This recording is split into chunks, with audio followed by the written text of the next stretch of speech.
Este tema es pendiente del domingo pasado. Quiero hacer un resumen y puntualizar algunas cosas para poder arrancar. Nosotros como iglesia cristiana hacemos cultos, y estamos hablando de todas las iglesias cristianas. Todas las iglesias cristianas tenemos cultos, y los cultos tienen una parte litúrgica y otra parte ritual. Y dijimos, la litúrgica es lo que se dice en el culto y la parte ritual es lo que se hace en el culto, Cuando ustedes le decimos, póngase de pie, hermano, eso es una parte ritual. Cuando nosotros decimos, vamos a alabar a Dios y empezamos a cantar, eso es liturgia. ¿Ok? Entonces, todas las iglesias que desarrollan culto tienen esa parte litúrgica y ritual. Y la liturgia en muchas iglesias es una liturgia escrita, predeterminada.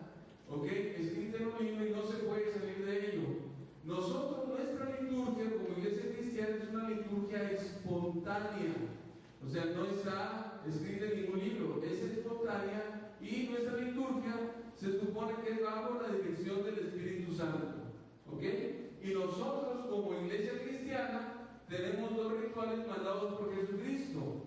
Uno es el bautismo y otro es la Santa Cena, que se hace ritualmente en la iglesia cristiana y que tiene un significado muy especial. A esa parte ritual, voy a entrar en materia, a esa parte ritual que nosotros como cristianos hacemos, algunas iglesias, hermano, las llaman sacramentos. ¿Ok?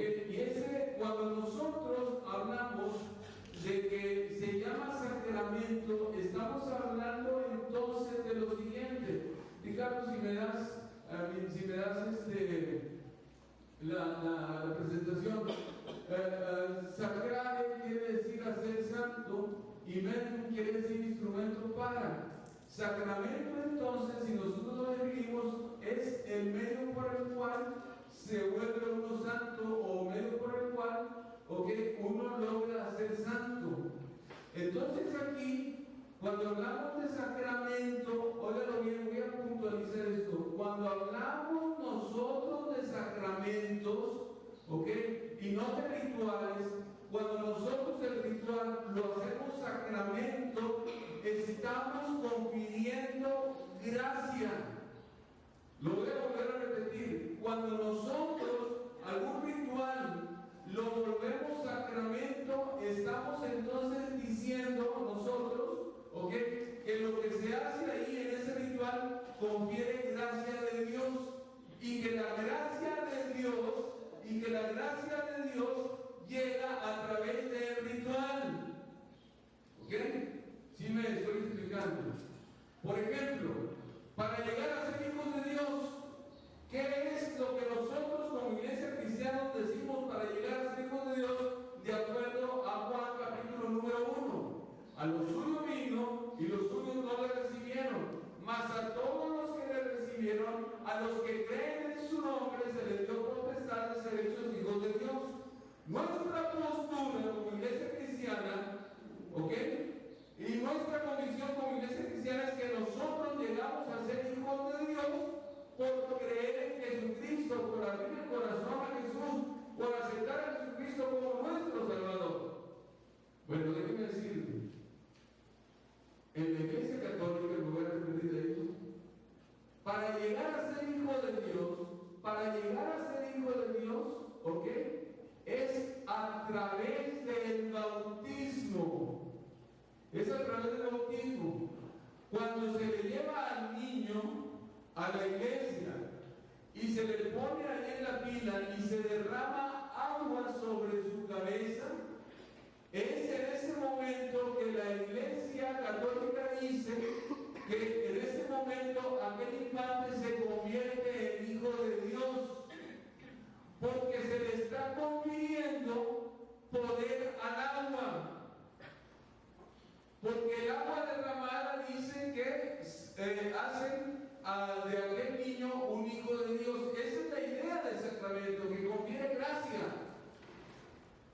Y nosotros entendemos que la iglesia tiene 7 sacramentos básicos, y ya lo vimos la vez pasada. Dale para adelante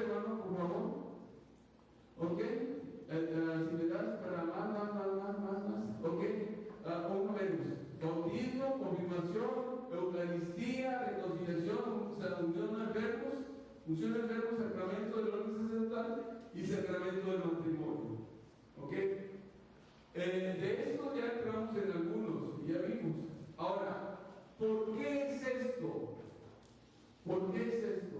¿Por qué, por ejemplo, al sacramento de la Eucaristía, por qué, por ejemplo, al sacramento de la Eucaristía se le dice que cuando se está recibiendo la hostia se convierte en el cuerpo de Cristo? Y que cuando nosotros estamos masticando la hostia, estamos sacrificando a Jesucristo. ¿De dónde viene esa idea? ¿De dónde viene? ¿Por qué se sacó esa idea? De conferir a aquel ritual gracia. ¿De dónde se sacó esa idea?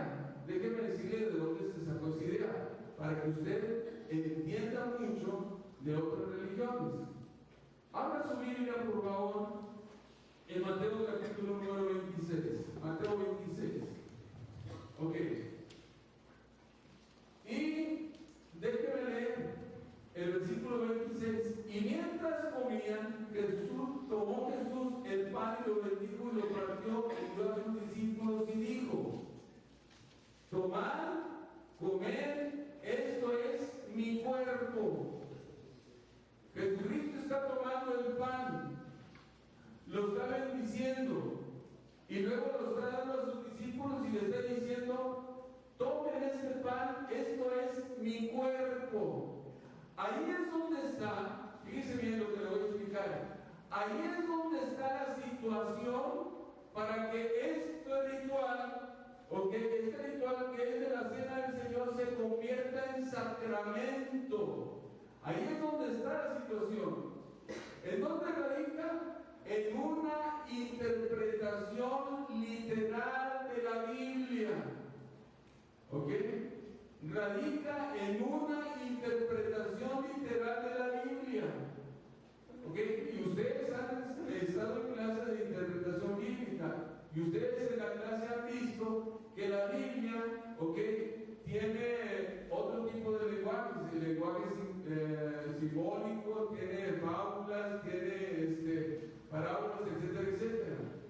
Bueno, las personas que convierten la Eucaristía en sacramento dicen lo siguiente: que Jesús dijo, esto es mi cuerpo, y tenemos que interpretarlo así, de esta manera, que es el cuerpo de Cristo.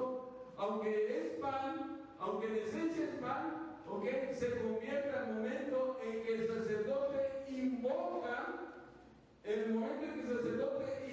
la presencia de Dios en el pan. Ese pan se convierte literalmente en el cuerpo de Jesucristo. Y la iglesia cree que cuando está masticando, está siendo sacrificado Jesucristo. ¿Ya me expliqué? Entonces, ¿de dónde radica el hecho de que se hagan sacramentos estas cosas, estos rituales? Radica en el hecho de una interpretación bíblica. Hermano, esa es la manera de interpretar de esas personas y respetamos su manera de interpretar, la respetamos, ¿ok? No estamos aquí criticando ni diciendo cosas, no, simple y sencillamente estamos diciendo, esta es la manera como ellos interpretan la Biblia, ok, respetamos su manera de ver la palabra de Dios. Yo no estoy de acuerdo, pero respeto tu manera de ver la palabra de Dios. Ahora, como cristianos nosotros, ¿qué creemos de la cena del Señor? ¿Qué creemos? ¿Cómo la tomamos la cena del Señor? ¿Cuál es nuestra postura como cristianos en la cena del Señor? ¿Ok? ¿Qué creemos? ¿Creemos que el pan es Jesucristo? ¿Creemos que el vino se convierte en la sangre de Cristo? ¿No lo creemos? ¿Estás seguro? ¿Es simbólico? Que bueno, no, déjela que conteste, hermano, déjela que conteste, hermana, o sea, ella quiere contestar, es simbólico. Muy bien, bueno, vamos a estudiar precisamente eso. Nuestra postura es que el pan que tomamos en la cena del Señor no se convierte en el cuerpo de Cristo. No es transubstanciación, así se llama. A través de la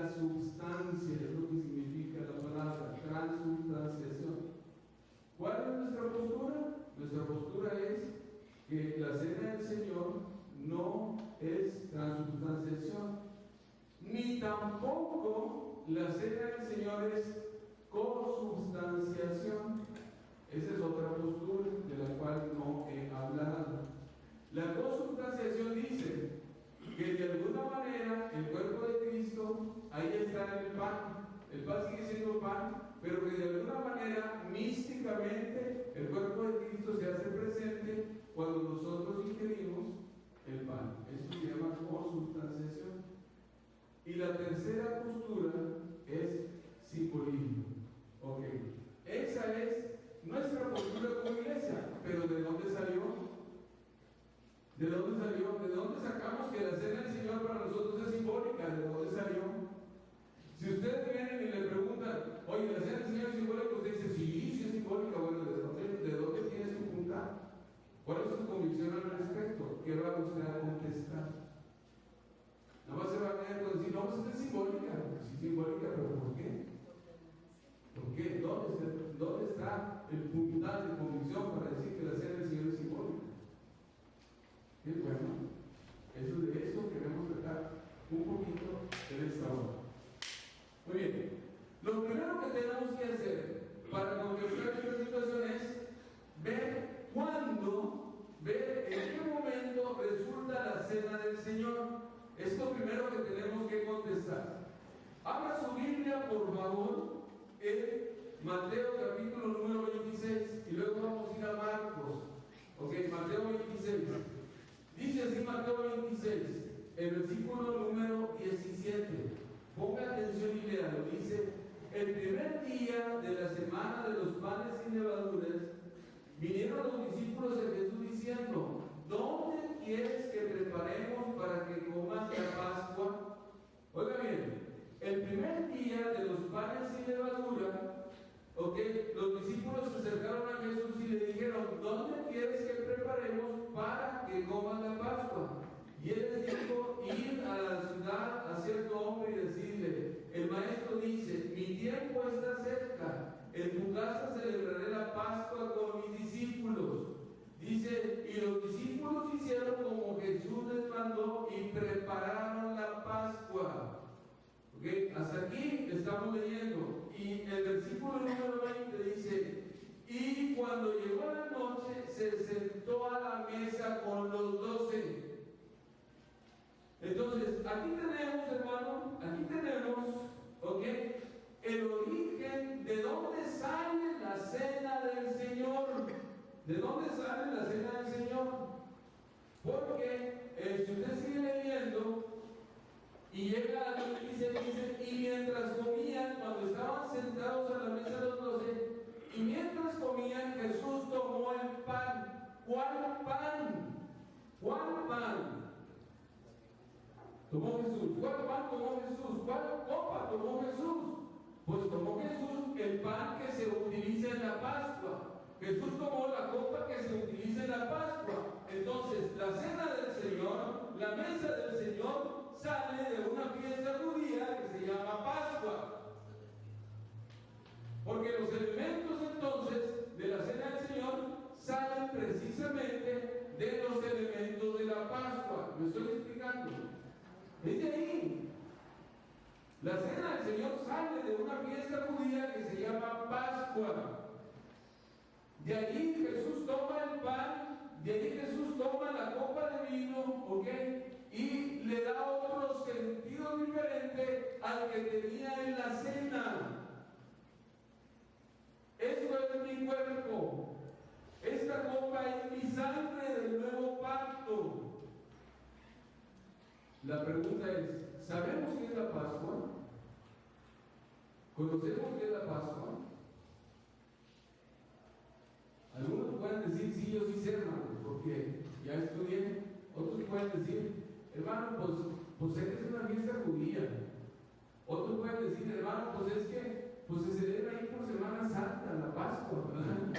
Y a veces cuando decimos Pascua, nos imaginamos toda la tradición que se hace en Semana Santa, la Via Crucis y ir a las siete templos, el Domingo de Ramos, etcétera, etcétera. Y déjenme decir, hermano, cuando pensamos así de Pascua, estamos totalmente equivocados, porque eso no es la Pascua. No Eso no es Pascua.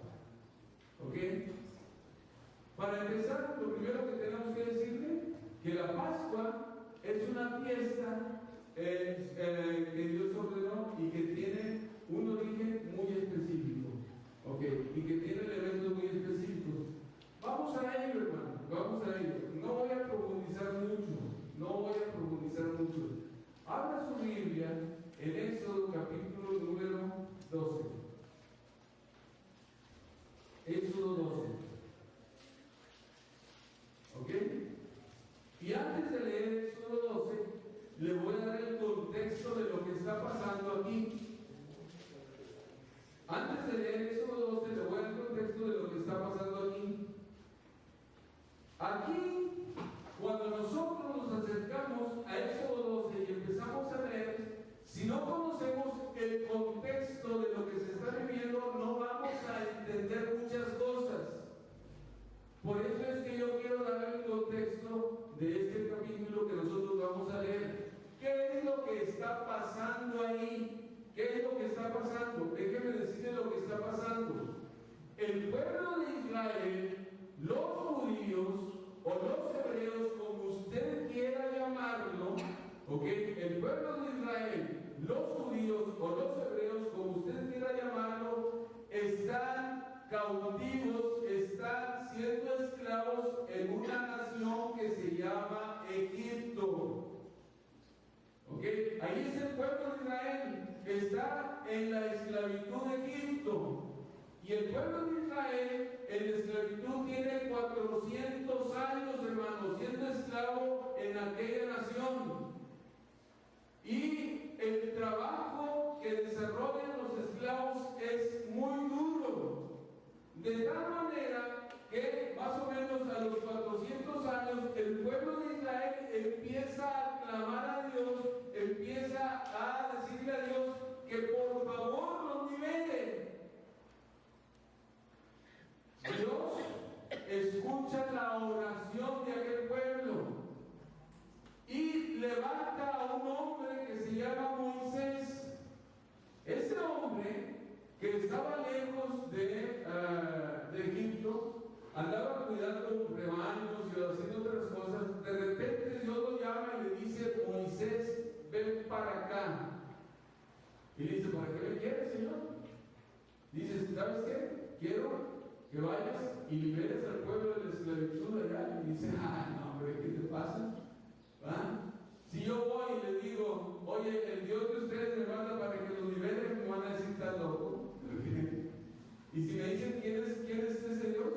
Entonces Dios le dice: bueno, si le vas a decir al Dios de Israel, yo soy, me va a mandar para liberarlos a ustedes.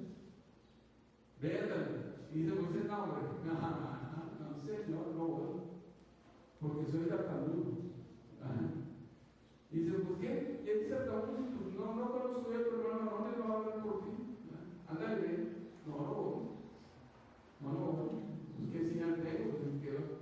Vete tu mano en el costado, sácala. Y la sacó llena de letra, ahora vuelve a meter y la mano limpia, órale. No voy. ¿Qué tienes en la mano, Moisés? Pues nomás una vara. Aviéntala. ¿Ok? Está bonita la historia, ¿verdad? ¿Qué le pasó a la vara? Ya nos dimos. Bueno, total, Moisés fue. ¿Ok? Se queda con la duda que le pasó a la vara. ¿Ok? Moisés fue. Y entra, hermano, en tratos con el faraón para que Dios libere, para que el faraón deje ir al pueblo. Y faraón dice: no lo voy a dejar ir. Y Moisés le dice: mira, si no lo dejas ir, va a haber esto. Y empiezan entonces en Egipto a presentarse algunas plagas que Dios manda como señal para que el faraón deje ir a Israel de la esclavitud. Y dice la palabra de Dios que el corazón de faraón se endurecía y no dejaba ir al pueblo de Israel.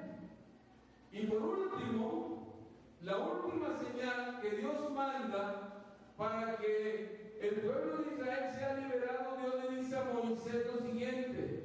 ¿Ok? Dios le dice a Moisés lo siguiente: dile al pueblo, por favor, dile al pueblo, ¿ok?, que se prepare, porque esta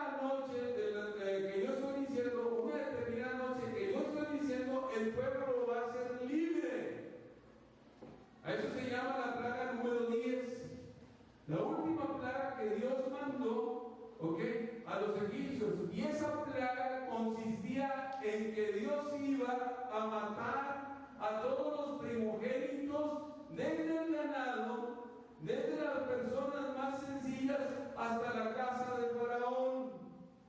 Y Dios fue, Moisés y le dijo: mira, si no dejas ir a mi pueblo, entonces todos los primogénitos, desde el ganado hasta tu casa, van a ser muertos. ¿Y sabe qué dijo Faraón? No los dejo. No los dejo. Ok, entonces lo que hace Dios es precisamente preparar la liberación. A esa liberación que Dios hace se le llama Pascua. A esa liberación que Dios hace se le llama Pascua. Ahora sí, pueblo cautivo, Faraón no nos quiere dejar ir. ¿Ok? Dios le está diciendo al Faraón: se van a morir tus primogénitos si no los dejas ir. Y Faraón dijo: no los voy a dejar ir. Ok, entonces Moisés regresa con el pueblo y dice: prepárate, Israel, porque después de estas indicaciones vas a ser libre. A esas indicaciones se le llama Pascua. ¿En qué consiste la Pascua? ¿Ok? Voy caminando despacito para que me vaya entendiendo. ¿En qué consiste la Pascua? Abra su Biblia en Éxodo capítulo número 12.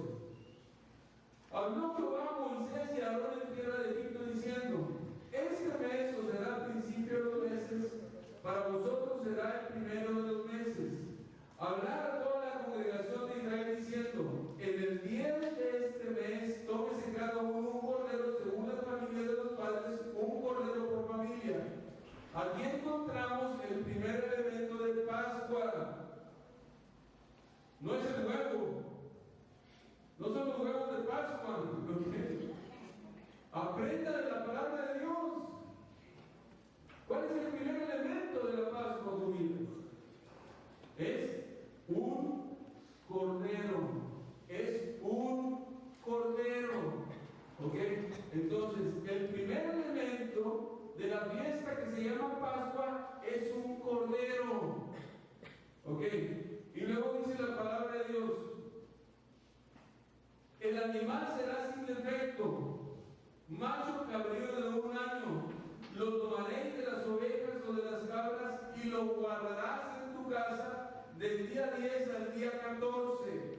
El animal, aquel cordero, tiene que vivir 4 días, del día 10 al día 14. Y dice la palabra de Dios: y lo inmolará toda la congregación del pueblo de Israel entre las 2 tardes. Ya he explicado esto, ya no me voy a meter entre las 2 tardes. Ya lo expliqué. Las 2 tardes es a las 3 de la tarde. A las 3 de la tarde, las 2 tardes. ¿Ok? Dice: y tomarán la sangre y la pondrán en los 2 postes y en el dintel de las casas en las que han de comer. Segundo elemento. Segundo elemento de la Pascua es cordero, primero. El segundo elemento es la sangre del cordero. ¿Qué iban a hacer con la sangre, hermano? Dice la palabra de Dios: la van a poner en los postes de la puerta y en los dinteles. Ok, quiero que me sigan. Quiero que me sigan. Porque la sangre es importante aquí. Quiero que me sigan.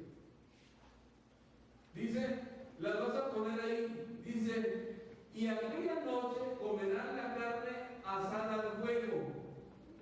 ¿Qué iban a comer? El cordero o el cabrito asado al fuego. ¿Ok?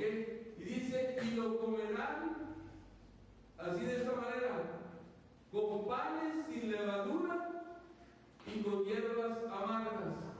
Tercer y cuarto elemento.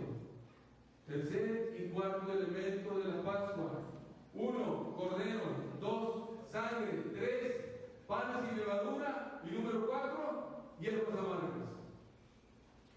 Son 4 elementos importantes. Otra vez lo voy a volver a repetir para que se lo aprenda, hermano. Elementos: cordero, la sangre del cordero, panes sin levadura y hierbas amargas. Ahora, cada uno de estos elementos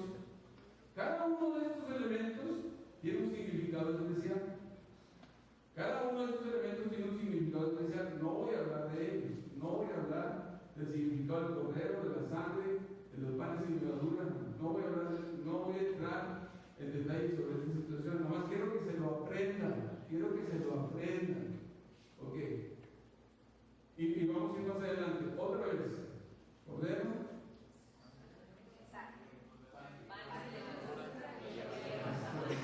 Me siento bien porque más no aprendí yo. O bueno, ya no sabía que iba a decir, claro, usted no se sienta bien, pues eso ya lo sabía. Okay. Y fíjense bien. Dice, ninguna cosa comeréis ya en cruda ni cocida en agua, sino asada al fuego, su cabeza, sus pies, sus entrañas. Ninguna cosa dejaréis de él hasta la mañana. Lo que quedare hasta la mañana, lo quemaréis en el fuego. Y dice, y lo comeréis así. ¿Cómo lo van a comer? Ceñidos, dice, vuestros lomos, vuestro calzado, vuestros pies y vuestro bordón en la mano, y lo comeréis apresuradamente. Es la Pascua de Jehová. Ahí aparece ya, hermano, el nombre de esta celebración. Es la Pascua de Jehová.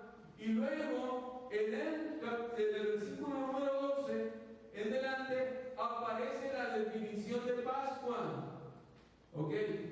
Versículo 11 dice, es Pascua Jehová, la nombra como tal. Y del 12 en delante, hermano, del 12 en delante está la definición de lo que es Pascua. Dice, yo pues pasaré aquella noche por tierra de Egipto y heriré a todo primogénito de la tierra de Egipto, así de los hombres como de las bestias, y ejecutaré mis juicios en todos los dioses de Egipto, yo Jehová. Y aquí viene lo importante. Dice, y la sangre os será por señal en las casas donde vosotros estéis, y veré la sangre y pasaré de vosotros, y no habrá en vosotros plaga de mortandad cuando llega a la tierra de Egipto. Aquí quiero puntualizar algo. Fíjense bien, dice, y la sangre os será por señal. Primera pregunta. La sangre del cordero que se puso en los dinteles de la puerta, ¿tiene alguna gracia? Primera pregunta. ¿No tiene gracia? ¿Seguros que no tiene gracia, hermano? ¿Seguros que esta sangre del cordero no tiene gracia? ¿Están completamente seguros? Esa sangre puesta en los dinteles de la puerta comunica alguna gracia de Dios como tal por tener la sangre en la puerta. No, hermano. No, dígalo con confianza, no. No tenga miedo, hermano. No tenga miedo, no. La sangre del cordero, dice bien, la sangre del cordero, puesta en los dinteles de la puerta, no tiene gracia. No comunica ninguna gracia. Ahí está muy claro lo que dice la palabra de Dios. Esa sangre en los dinteles de las puertas es una señal ¿para quién? ¿Ok? Para el ángel que viene a exterminar a los primogénitos. De tal manera dice que cuando pasa el ángel y ve la sangre, esa sangre es señal. ¿Señal de qué? ¿Señal de qué? De que ahí se está poniendo un cordero asado, de que ahí esa familia está comiendo pan sin levadura, de que ahí esa familia está comiendo hierbas amargas, que ahí esa familia está preparada y lista para seguir al siguiente día salir de la esclavitud de Egipto. Y luego dice, cuando yo vea esa señal en la puerta, ¿qué dice la palabra de Dios? Pasaré y no habrá ninguna mortandad en ustedes. ¿Saben qué significa Pascua? Ya lo dije la vez pasada. La palabra Pascua significa pasar sobre. Eso es lo que significa la palabra Pascua. Pasar sobre. Ok. Y aquí empiezo a analizar. No es por la sangre del cordero que está en la puerta. ¿Ok? Porque no tiene gracia. No es por el cordero sacrificado. No está comiendo el cordero que son salvos. Quiero que me entiendan, es porque Dios así lo ordenó, es por la gracia de Él, porque el pueblo está obedeciendo lo que Dios ordenó. Entonces, hermano, la salvación que tiene Israel, es la obediencia a Dios. ¿Sí me entendió? Es la obediencia a Dios. Israel está obedeciendo a Dios en los mandatos que Él está diciendo. Que el cordero, la sangre del cordero, sea de un tipo de Jesucristo, es otro boleto. ¿Me está entendiendo? ¿O me estoy explicando? Que el cordero y la sangre del cordero sea de un tipo de Jesucristo, ese es otro boleto muy diferente. Eso se llama tipos. Apunta al futuro, a Jesucristo. Pero no es, hermano, no es por el cordero, no es por la sangre, es por la obediencia que Israel está teniendo a lo que Jehová está mandando. Está comiendo el cordero, la sangre está puesta ahí, está obedeciendo al Señor. ¿Qué pasa si ellos sacrifican el cordero y no ponen la sangre ahí? ¿Qué pasa? Se mueren. Aunque estén comiendo cordero asado y unas amargas y panes y levaduras, y la sangre no está ahí, se mueren. Porque le faltó obedecer en un paso al Señor. Ahora, lo interesante de esto es lo que viene delante. Dice, versículo 17 del 12: y guardaré la fiesta de los panes sin levadura.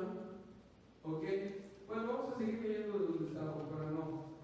Dice, este día os será memoria y lo celebraréis como fiesta solemne para Jehová durante vuestras generaciones. Estatuto perfecto lo celebraréis. 7 días comeréis panes sin levadura, etc. Fíjense bien el mandamiento. Dice, este día os será en memoria y lo celebraréis como fiesta solemne de Jehová durante vuestras generaciones por estatuto perpetuo. Quiere decir que esto que se estaba haciendo en esa noche, que se llama Pascua, que donde se estaba sacrificando un corderito, donde la sangre era puesta en los dinteles, donde aquel corderito se estaba comiendo con pan sin levaduras y hierbas amargas. Quiere decir que esta fiesta, esto que están haciendo, se va a celebrar perpetuamente como una fiesta que va a través de las generaciones. Ahora, vaya por favor a Éxodo, más adelante, capítulo número 12, y lea conmigo. Dice así, versículo 24: guardaréis esto por estatuto para vosotros y para vuestros hijos para siempre. Y cuando entréis en la tierra que Jehová os dará, como prometió, guardaréis este rito. ¿Cuál? El de Pascua. Estamos hablando de Pascua, lo van a guardar. Y dice, y cuando dijeren vuestros hijos, ¿qué rito vuestro es este? Vosotros responderéis, es la víctima de la Pascua de Jehová, la cual pasó por encima de las casas de los hijos de Israel en Egipto, cuando hirió a los egipcios y libró nuestras casas. Entonces el pueblo se inclinó y adoró. Vaya conmigo. Dice la palabra de Dios. Se celebra la Pascua. Y la orden es, van a celebrar este rito para siempre a través de todas las generaciones. Y cuando el hijo te pregunte, oye, ¿qué están haciendo? Entonces, ¿tú qué les vas a decir? Es la Pascua a Jehová. Y la Pascua celebrada después, ¿qué es, hermanos?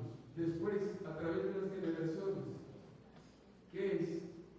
Es un recordatorio, fíjense bien, es un recordatorio de lo que Dios hizo cuando Israel estaba en Egipto. Es un recordatorio,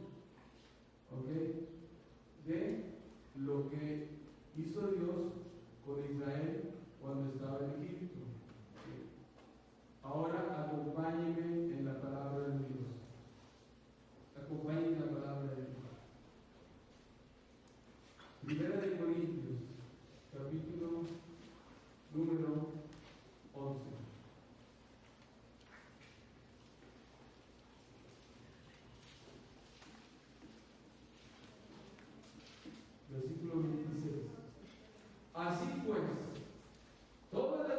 que comas este pan y bebas esta copa, ¿qué dice? La muerte del Señor anunciáis hasta que Él venga. ¿Qué es la cena del Señor, hermano? Es un recordatorio de la muerte de Jesucristo. ¿Ok? Es un recordatorio de la muerte de Jesucristo. Cuando celebramos la cena del Señor, estamos recordando la muerte de Jesucristo. Es lo primero que implica la cena del Señor. Un recordatorio, ¿ok?, de lo que Jesucristo hizo. Pero a la vez, la cena es una proclamación. La muerte de Jesucristo, que es pasada, anunciamos cuando hoy. ¿Sí me entienden? Cuando yo estoy tomando en la cena del Señor, estoy anunciando hoy en el presente, la muerte de Jesucristo que ocurrió en el pasado. ¿Hasta cuándo, hermano? Hasta que Él venga. Entonces, déjeme decirle, la cena del Señor no confiere gracia. ¿Ok? La cena del Señor, los elementos que se toman en la cena del Señor no confieren ninguna gracia. No porque usted tome la cena del Señor o beba la copita, esto quiere decir que ya usted tiene gracia del Señor, o que ya es hijo de Dios, o que le perdonó los pecados, o cosas de esa. No, Señor.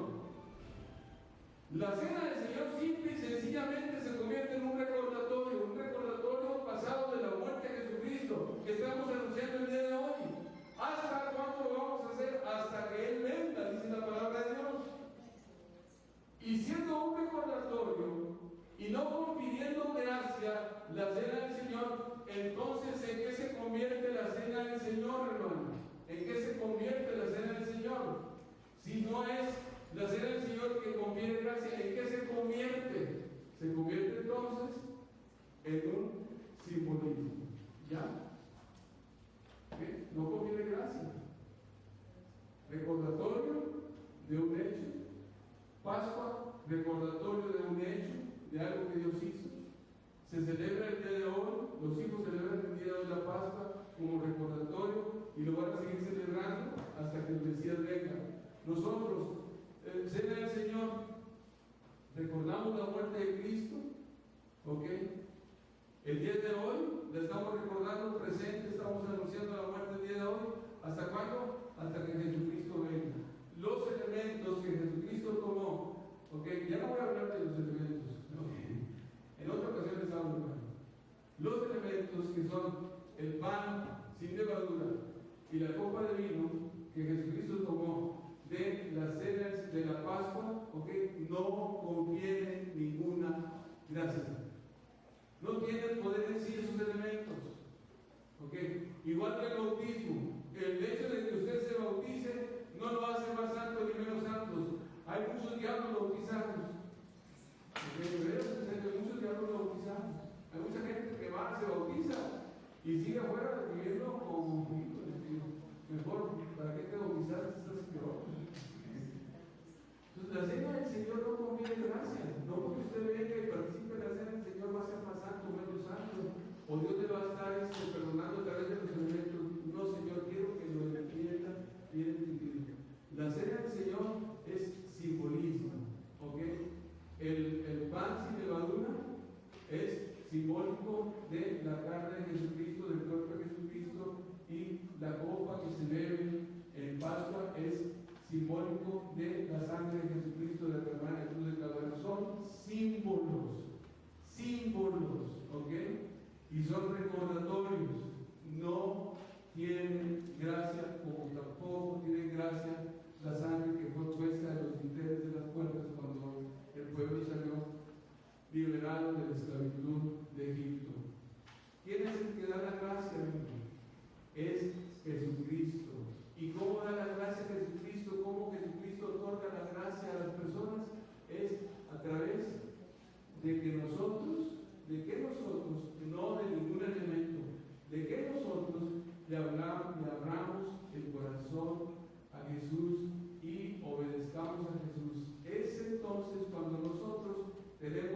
gracia de Dios. ¿Ok? Por la obediencia tenemos gracia. Por el creer tenemos gracia. Por el seguir a Jesucristo tenemos gracia. Por hacerle caso al Espíritu Santo tenemos gracia. No la tenemos por participar de la mesa del Señor. No por comer pan y no por haber venido de la mesa del Señor tenemos gracia. No, Señor. La cena del Señor es un momento para que nosotros podamos reflexionar sobre nuestra vida. Eso es el medio y después vamos a ir hablando de ello. Ahora, termino con esto. Cada uno de estos elementos que están en la Pascua tienen un significado especial. De eso no hablé nada de eso. Ok. El Cordero es un tipo de Jesucristo. La sangre del Cordero que se derrama ahí es un tipo de Jesucristo. El pan sin levadura que se come en la Pascua, hermano, es un pan que se llama pan ácido, ¿ok? Pan que no tiene levadura. Y déjeme decirle, en la Pascua hay tres panes. En la Pascua, en el rito de Pascua hay tres panes. Y el pan que Jesucristo agarró es un pan que está en medio de dos panes. Ese pan que está en medio de dos panes se parte a la mitad, el del medio se parte a la mitad. Una parte va y se esconde por ahí en un lugar, una parte va y se esconde en un lugar. Esa parte que se esconde en algún lugar, en una tela de lino fino, se envuelve y va y se esconde en algún lugar. ¿Ok? La cena se celebra con 2 panes y medio. Y después de que se ha comido el cordero asado, la persona que está dirigiendo la cena del Señor va y le dice a las personas o a los niños que están ahí celebrando Pascua: busquen el afikomen, busquen el pan que está escondido que se llama afikomen. Ese pan que se llama afikomen es el que viene después. Eso es lo que significa. Y ese pan fue el que Jesucristo agarró después de haber comido la cena y el que bendijo. ¿Ok? Y la copa que Jesucristo agarró es la tercera copa que se hace en la Pascua, que es la copa de la salvación o la redención. Y lo característico de esa copa es que se rellena hasta casi que se tira la copa y empiezan a beber de ella todos. Por eso dice el Salmo número 23: mi copa está rebosando, refiriéndose a la tercera copa que se celebra en la Pascua. Está bonito, ¿verdad? Está bonito. Bien. Entonces, el pan sin levadura es un pan especial porque la levadura tipifica el pecado. La levadura es un tipo de pecado. Y cuando el pan se mezcla con la levadura, quiere decir que el pan está leudado y ese pan no se debe comer en el día de Pascua porque ese pan está contaminado con la levadura. El pan que agarró Jesucristo es un pan sin levadura, sin pecado. El cuerpo de Jesucristo es sin pecado. Y dice la Biblia que por nosotros Él fue hecho pecado. Yo como hay muchas cosas que ya me empiezan a hacer sentido, pero lo que yo quería dejar claro el día de hoy es nuestra postura como cristianos. Una iglesia cristiana, evangelio cristiana, denominación bautista, ya le ponemos ahí apellido, ¿ok? Pero vamos a apellido, ¿ok? Otras como la